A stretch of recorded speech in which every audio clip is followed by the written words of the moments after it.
വിമൽ രണ്ടുപേരും ഒന്ന് കാത്തുനിൽക്കുക. വിമൽ, എനിക്ക് 24 പറയാനുള്ളത് മിനിമം മാധ്യമ ധർമ്മവും നൈതികതയും പുലർത്തണം എന്നുള്ളത് തന്നെയാണ്.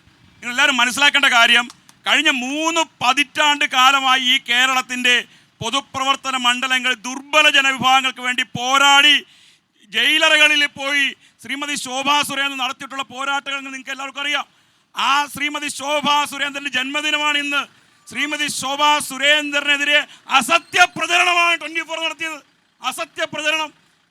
ഒരു വാർത്ത കൊടുക്കുമ്പോൾ ആ വാർത്ത കൊടുക്കുന്ന ആളുടെ നിലപാട് കാണിക്കണ്ടേ? എന്തായിരുന്നു ആ വാർത്ത? നിങ്ങൾ അസത്യമായി പറയുന്ന വാർത്ത ഞാൻ പറഞ്ഞു വരുന്നത്, ആ വാർത്ത കൊടുക്കുമ്പോൾ മിനിമം ശ്രീമതി ശോഭാ സുരേന്ദ്രന് പറയാനുള്ളത് നിങ്ങൾ കാണിക്കണമായിരുന്നു. നിങ്ങൾ കാണിച്ചിട്ടില്ല. നിങ്ങളൊരു പക്ഷം മാത്രം നിന്നുകൊണ്ട് KC വേണുഗോപാലിന്റെയും ഈ ശ്രീമാൻ ആരിഫിന്റെയും കൊട്ടേഷൻ പണി 24 ചെയ്തു. എന്തായിരുന്നു ആ വാർത്ത? എന്താണ് വാർത്ത എന്നുള്ളത് ജനങ്ങൾ മുഴുവൻ കണ്ടോണ്ടിരിക്കുകയല്ലേ? ഒന്ന് പറയൂ.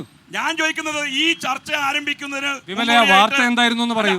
ഇവിടെ ശ്രീമതി ശോഭാ സുരേന്ദ്രൻ, ഞാൻ പറയാം ശ്രീമതി ശോഭാ സുരേന്ദ്രൻ ജയിക്കുമെന്ന് ജനങ്ങൾ പറഞ്ഞു തുടങ്ങിയപ്പോൾ ശ്രീമതി ശോഭാ സുരേന്ദ്രന്റെ ജയം തടയാൻ വേണ്ടി 24 കോൺഗ്രസിന്റെ കൊട്ടേഷൻ പണി അത് അവസാനം. വാർത്ത എന്തായിരുന്നു? വാർത്ത നിങ്ങൾക്ക് അറിയാലോ. അല്ല, എനിക്കറിയില്ല എന്ന് വെക്കൂ. ആ വാർത്ത എന്തായിരുന്നു? ശ്രീമതി ശോഭാ സുരേന്ദ്രനും പാർട്ടിയുടെ നേതൃത്വവും പ്രവർത്തകരും തമ്മിൽ അസ്വാരസ്യമുണ്ടെന്ന് പറഞ്ഞു വരുത്തിക്കൊണ്ട് ഇവിടെ കോൺഗ്രസിന്റെയും CPM-ന്റെയും കൊട്ടേഷൻ പണി 24 എടുത്തിരിക്കുകയാണ്.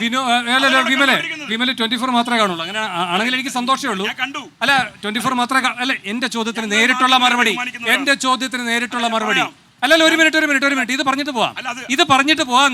ഞാൻ പറയട്ടെ, 24 ആണോ കണ്ടത്? സന്തോഷം. അല്ല, ഒരു നിമിഷം. 24-ൽ മാത്രമേ ഈ വാർത്ത വന്നുള്ളൂ. ചോദ്യത്തിന് മറുപടി. 24-ൽ മാത്രമേ ഈ വാർത്ത വന്നുള്ളൂ. ചോദ്യത്തിന് മറുപടി പറയൂ. 24-ൽ മാത്രമേ ഈ വാർത്ത വന്നിട്ടുള്ളൂ, ഇല്ലയോ? വിമലെ, എന്റെ ചോദ്യം അവിടെ അങ്ങനെ തന്നെ നിൽക്കുകയാണ്.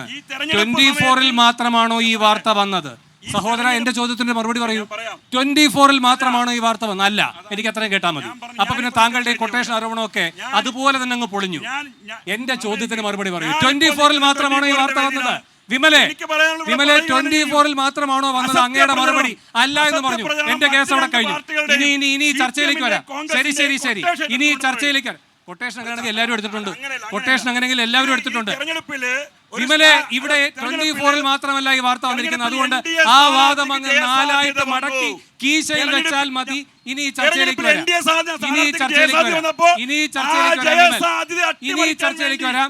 നിങ്ങൾ എത്രമാത്രം ശക്തമായ ത്രികോണ പോരാട്ടം നടത്താൻ പോകുന്നു?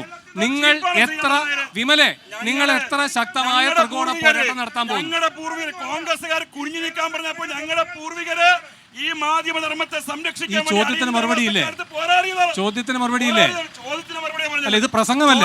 വിമലിന്റെ പ്രസംഗം കേൾക്കാനല്ല ഞാനടക്കം അവിടെ നിൽക്കുന്നത്. ഇനി ചോദ്യത്തിന് മറുപടി.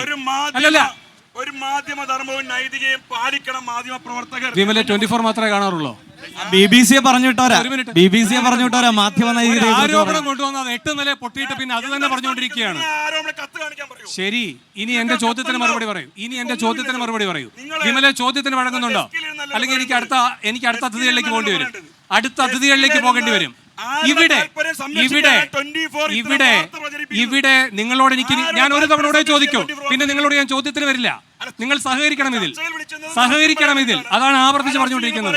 നിങ്ങൾ പറഞ്ഞെല്ലാം കേട്ടില്ലേ? ഇനി ചർച്ച മുന്നോട്ട് പോകണം.